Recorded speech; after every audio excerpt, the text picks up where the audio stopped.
Hello everyone, it's me, Lola Javon, back here with the weekly vlog, which is the audio and video version of my written blog that you can find over at www.lolajavon.com. Thanks for being here today.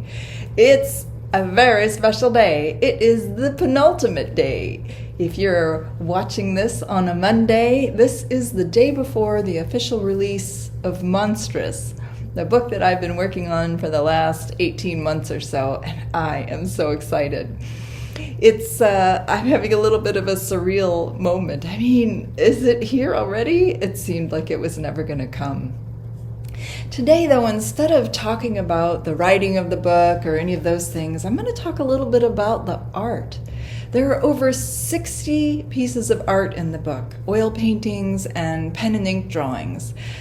Each story in the book has a different style inspiration and a unique visual perspective. The studio had pieces propped, taped, clipped, leaned all over for well over a year. I was surrounded by the art. And so I'm going to give you a few of my favorites. I don't have all of them here in the studio today, so I'm going to throw them in here between my clips so that you can see which ones I'm talking about. The first one, this one, is called Her Feet Began to Float Up Off the Floor, and it's from the story Burdensome. It's oil on paper, and it's about 12.5 by 18.5 inches. For the painted pieces in the story Burdensome, I was inspired by the art of Robert McGinnis.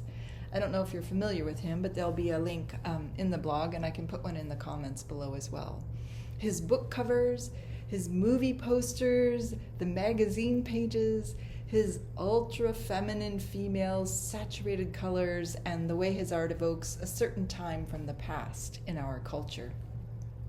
This particular piece began as a well-saturated undercoat of green, and then a rough sketch of the figure and the sofa, and then many layers to create the contrast and highlights.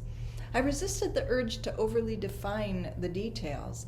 A large piece made very small in the book, which kind of perfectly gives the effect of being 10 feet from the painting, which is kind of the ideal distance at which to view any kind of art. And the next one here, this is called The Latest Smith, and it's from the story Smith.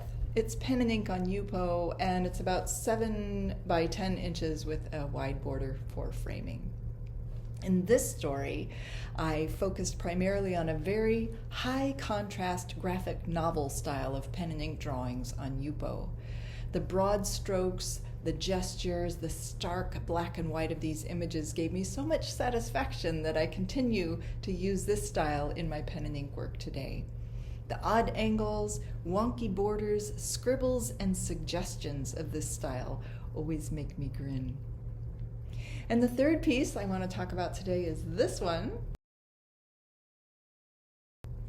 It's called This Is My Daughter, and it's from one of the two stories, Golem. It's acrylic and ink on wood panel, and it's about 11 by 14 inches. The full color pieces in the two Golem stories were created with acrylic paint pens on sealed wood panels. It created a mood that felt right for Inuit-inspired fairy tales, incorporating the natural element of the wood grain in with the art. And paint pens are a real delight to use. If you've never used them, wait, let me show you. My favorite pens are these Posca paint pens. They come in many colors, they come in many sizes. I find them very reliable, so that's why I'm showing you those. The great thing about paint pens is you can blend them while the paint is still wet. You can paint over them when they're dry, or while they're wet you can smudge them with fingers or rags and give them different types of textures. And the variety of nibs available in these pens allow large or small line work and a level of control that is much more precise than what you can achieve with a paint and brush, or at least what I can achieve with paint and brushes. So those are 3 samples of some of the styles that you're going to see in the book Monstrous. And if you've pre-ordered yours already, thank you. Thank you so much from me and from the publisher, who I think is pretty happy with the results so far of this book, and that makes me very happy. If you haven't pre-ordered yet, please know that if you do, before Tuesday, you will be entered in a drawing to win one of these 2 pieces of original art from the book.